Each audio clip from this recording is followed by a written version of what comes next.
I guess initial reaction was like somewhat surprised. This is one of those where I chose not to read too much about. I chose not to kind of stay away from it. So I didn't have like a I guess an entry into exactly what Skeleton Crew was. I knew that it revolved around kids. It was post Return of the Jedi, and that it had Jude Law. Like that was it. That was like all I knew. So when I saw I was like, is Spielberg directing this? It felt very Amblin to me. Yes. It felt very Stranger Things, Goonies, Yes. Hook, all of those type of things. And I was like, so I got very excited naturally. Nice. What really stood out to me out of everything in the trailer was I want to know the planet that has like the 1980s style like homes that we've seen, because that just seems very different than anything we've ever seen in Star Wars. So like I'm very excited that we're getting to see new things. It's post Return of the Jedi, so it feels like, all part of that area, that gap between the sequel trilogy and the original trilogy that we get to kind of explore. And that we've seen versions of in Mandalorian and things like that. So I'm really excited about it. I was like, man, this seems fresh and new and exciting. And it's actually something that I want to watch with my 4-year-old, because it looks like it's going to be something that's he'll find entertaining, because he'll get to see kids doing stuff. Yeah, and I like the concept. I like the idea of these kids get kind of swept into a galactic adventure with Jude Law as some kind of former Jedi or Force user, or maybe he's even the bad guy. Who knows? Yeah. So I thought it was a great first trailer. I thought it teased a lot. I'm actually surprised that Star Wars Theory liked it from his reaction. So guess Disney can do something right. Shaw, this comes to us from John Watts, who directed all of the Tom Holland Spider-Man movies, and he was supposed to direct Fantastic Four, but the reason he didn't was because he was doing Skeleton Crew, and this was originally supposed to come out this year around the holidays. And I'm sorry, last year. Sorry, it was originally supposed to come out last year around the holidays. Got pushed back and delayed to December of this year. So I think there's something in there specifically that they want holiday themes. They want us to be watching it around Christmas. So what were your thoughts on this Skeleton Crew trailer? Well, I really liked it. I liked it. It was fun. It definitely felt fresh. I like Jude Law as an actor. I've never disliked anything he's done.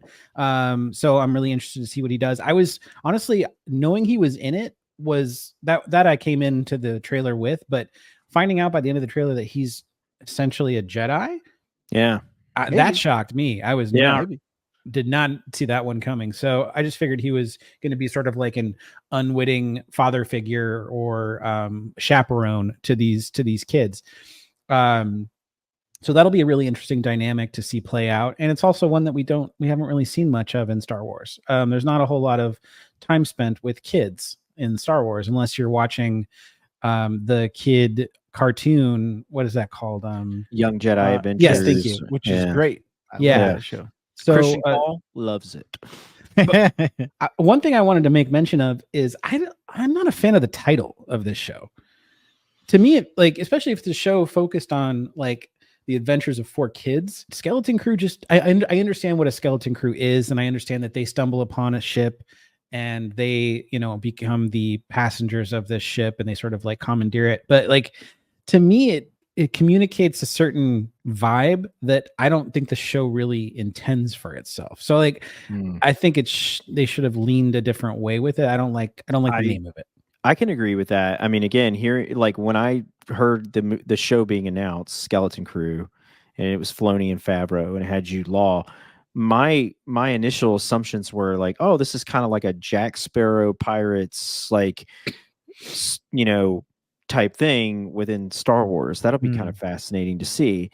And then when I saw the trailer and I saw kids and like a Star Wars version of like a suburban neighborhood and like the Goonies vibe, I was like, oh, that doesn't resonate with the title. So yeah, that's a good call out, Schaff. Like, I wonder what would the title have been? Yeah, what it should be. I haven't brainstormed it enough. ChatGPT that. Yeah, that I would be want to see when it comes out in December. Maybe there is a specific story or plot beat that we don't know about, story point, but I'm interested to see this. It looks good. This has been done for a while. Like I said, it was supposed to come out last year, and they've kept it in the can this entire time. So, do they have a lot of confidence in it, or is it something that this was done in a different time period, and it's interesting that it's been done this long and they've delayed it. What is it they specifically want us to watch it around Christmas time? I think there's some strategy as to they had Favreau and Filoni. They're the producers on this. Their names are on it. They mentioned John Watts.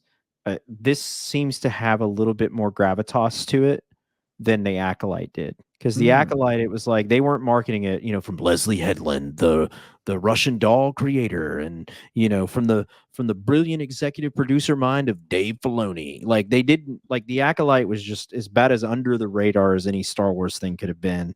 And we all now know coming after it, it was very clear that there was not a lot of faith from Disney on it. So, whereas I think Skeleton Crew, I think the timing is, you called it out. I think there's a Christmas thing there. I think there's definitely, being that it is post Return of the Jedi, there is some things that likely will lead up to Grogu, Mandalorian, and all of that sort of crossover universe that Filoni, the Filoni-verse stuff that likely we'll get to that they don't want to spoil and stuff like that. So maybe they'll celebrate Life Day. That would be cool. Since it's a Christmas-esque holiday for Star Wars. I've heard some rumors about that. Yeah, maybe.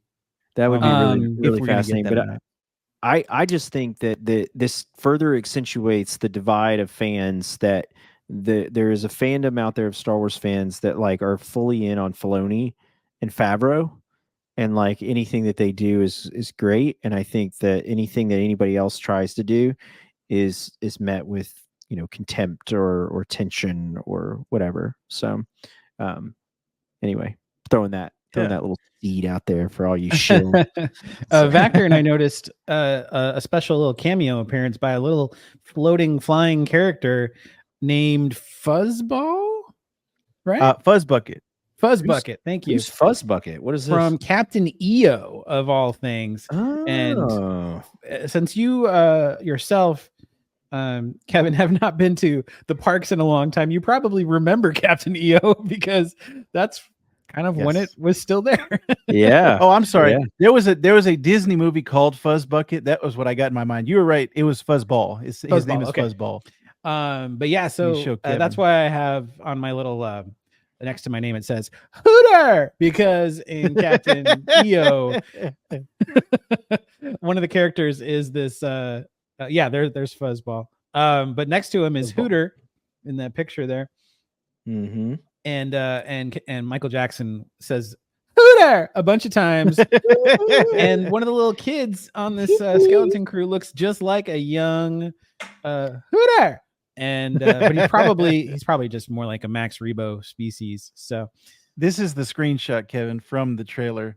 So they're basically saying that Captain EO takes place in the Star Wars universe, and I like that. I was dancing, I was moonwalking in my. I think that's great, and given that are here to change the world, gonna change the world.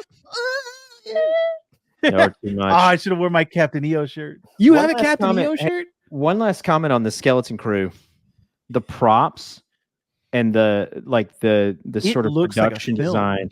It looks like a film, but it's also looks very practical. And I thought that was really, really cool. It was like, hey, we really there was an intention to create that 80s Amblin Spielberg vibe, but and even you could call it the Lucas vibe, because the Star Wars movies were primarily in the 80s. That this is going to be real. There's going to be puppets. There's going to be real props and real sets and things like that. So I think that's pretty cool. So. Yeah, I like it, and we will be covering it, I think, when Skeleton Crew comes out. We talked about Acolyte, and we had a great time. So I think we're going to continue our coverage for Skeleton Crew.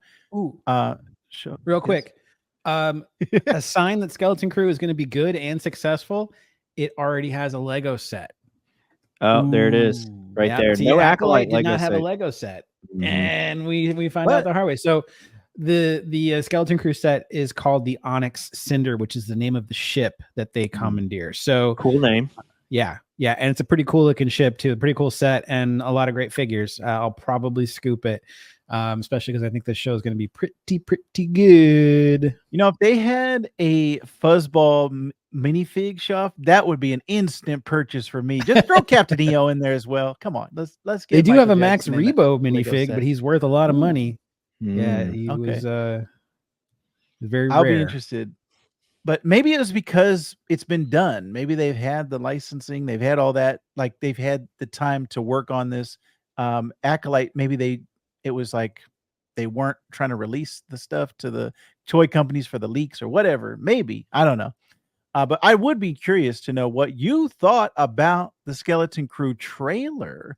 What are your thoughts? Because I'm curious to see the fan reaction, because Acolyte, there was a lot of, and we talked about this in our review, there was a lot of like vocal minority of people who were outspoken about it being terrible, trash, woke, all of these things.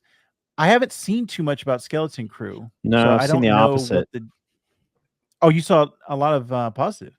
There's been a lot of positive. I think overwhelming. Okay. The people tend to be the reactions tend to be a lot more positive. And again, I think that's where I kind of seeded that kind of, I think it just goes back to the pro Filoni Favreau involvement in Star Wars versus anybody else. I think there's a lot of that's rooted within why people were so excited about this, but I don't want that to oversaturate the content itself, which just in terms of original Star Wars content, I just think it's really creative.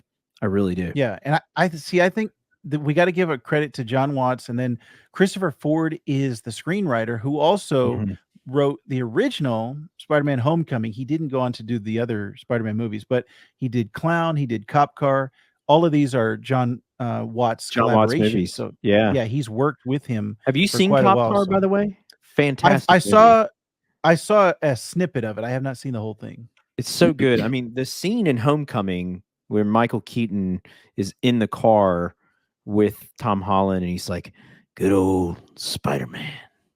Like that was literally like stolen from Cop Car, which was John Watts' other movie that got him that job. And like, because Kevin Bacon was just as much creepy in that whole movie and sort of that, but good old Spider-Man. It's kind of crazy that he stopped, like he dropped off a Fantastic Four to go do this. And now it's like Fantastic Four just started shooting the other day. He probably could have did both because they finished Skeleton Crew a while ago. So he probably could have went back to Fantastic Four. Well, maybe he just wanted to break. I think he wanted a break from Marvel. I think Matt Shankman is like the right guy for Fantastic Four, just given what he did with WandaVision and like his love of like the 60s and like that sort of aesthetic. I think like he's the perfect person to kind of approach the Fantastic Four the way it's being approached and all that. So thank you very much for listening. Thank you for joining us. Leave your comments in the comment section down below. Let your friends know that we are here. We're always talking stuff. Shaw, Kevin, thank you for joining me. I'm Vactor, and we will see you next week.